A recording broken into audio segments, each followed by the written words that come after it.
You seem awfully close to Daniel lately, Mark said. His voice quiet but sharp enough to slice through the laughter still hanging in the air. I froze mid-sip of my wine. The question wasn't loud, but it carried a weight that made my stomach tighten. We were sitting on the couch after dinner, the soft light from the lamp throwing shadows across his face. I could see the lines of fatigue around his eyes, the same eyes that used to light up whenever I entered the room. And stupidly I smiled, thinking he was joking. "Oh, come on, Mark," I said, rolling my eyes. "You're not jealous of my best friend, are you?" He didn't smile back. That was the first moment I realized this conversation was not a game. It had started weeks ago. The teasing, the jokes about Daniel, my best friend since college. He'd recently moved back to town, and I'd been thrilled. We caught up over coffee, texted inside jokes, and occasionally called late at night when I couldn't sleep. I told myself it was harmless. When Mark would walk by as I texted Daniel, I'd say things like, "Relax, it's just Daniel, you know how he is," and laugh it off. Mark would nod, half smiling, pretending not to care. But he did care. I see that now. That night on the couch, he put down his glass and looked at me. Really looked at me, with a kind of quiet sadness that made my throat tighten. "Do you remember when we used to talk like that?" he asked. I frowned. "What do you mean?" He leaned forward, elbows on his knees. "When we first started dating, you'd light up whenever I called. You used to tell me everything. What made you laugh, what scared you, what dreams you had. Now you tell Daniel those things." His words hit me like a slow burn. I tried to laugh it off again, but the sound felt hollow. "Mark, you're overthinking this. Daniel and I have always been close. You know that." He nodded slowly. "Yeah. But there's close. And then there's whatever this is." 4 days after that, I couldn't shake his words. Daniel kept texting, of course. Memes, stories from work, flirty jokes that I used to find harmless. But now, every time my phone buzzed, I felt a pang of guilt. I noticed things I hadn't before. How often he said, "I miss you," how easily I said it back. One night, while Mark was asleep beside me, I caught myself rereading old messages from Daniel. Compliments. Late-night confessions. That one time he'd said, "If I'd met you before Mark, maybe things would have been different." I'd replied with a laughing emoji, but my heart had skipped. That was the moment I realized I'd crossed a line. Maybe not physically, but emotionally. Then came the dinner. Daniel had invited me out to celebrate his promotion, and I insisted Mark come too. Maybe I was trying to prove there was nothing to hide. The restaurant was crowded, buzzing with Friday night noise. Daniel hugged me tightly when we arrived, his hand lingering a second too long on my back. Mark noticed. Of course he did.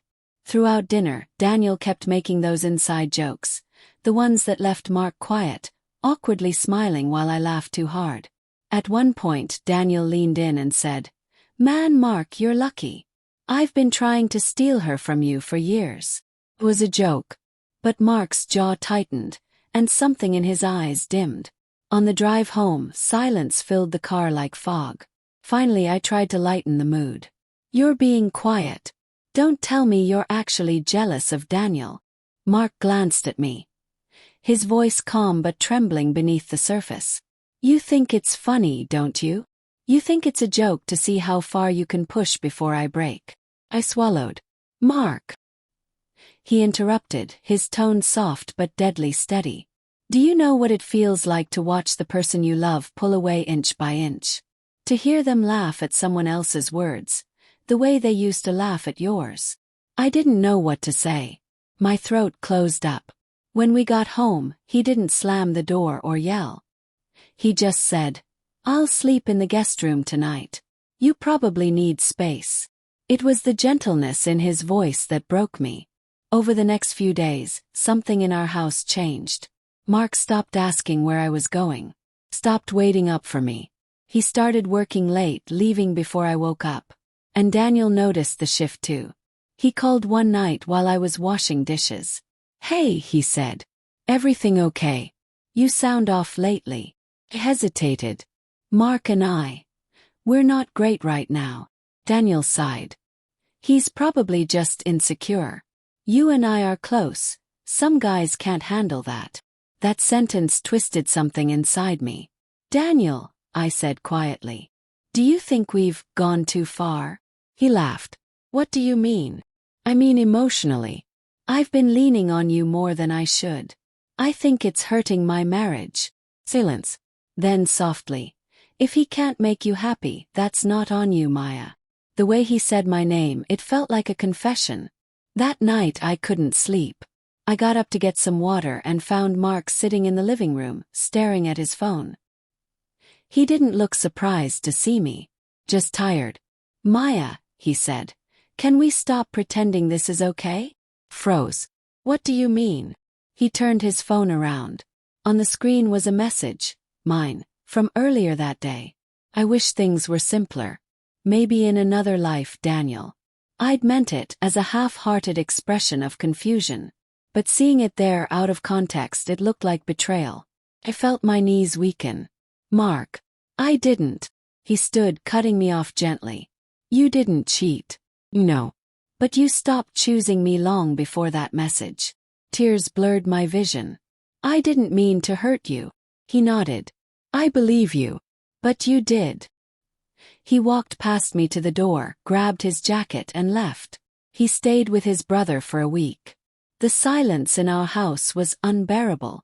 I thought about texting Daniel, but every time I picked up my phone, guilt crushed the impulse.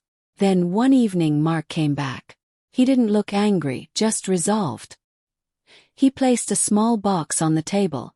His wedding ring. Maya, he said quietly. I love you.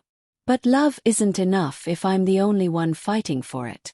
My chest caved in. Please don't do this. I made a mistake. I let someone in where you should have been. He looked at me with tears glistening in his eyes. You didn't just let him in. You built a space for him, the space that used to be mine. I fell apart then, sobbing. But he just kissed my forehead and walked out. Months later I ran into Daniel again. He smiled, asked how I was. And I realized, I didn't feel anything. No spark, no thrill. Just a dull ache for everything I'd lost. After he left, I went home and found one of Mark's old shirts still hanging in the closet. I held it close, breathing in the faint scent of him. If I could go back, I'd tell myself one thing. Emotional betrayal doesn't start with a kiss. It starts with the secrets you justify, the messages you hide, the laughter you share with someone who isn't your partner. And by the time you realize what you've done, the damage is already carved deep into someone else's heart. A year later, Mark is remarried. He looks happy, genuinely happy. I see photos sometimes through mutual friends. I don't reach out. I don't have the right to. But sometimes late at night, I remember the way he looked at me that evening, with love, hurt, and a quiet kind of goodbye. And that's when the truth hits hardest. I didn't lose him because Daniel was better. I lost him because I made him feel replaceable. And once someone feels that way, there's no teasing or laughter that can ever bring them back.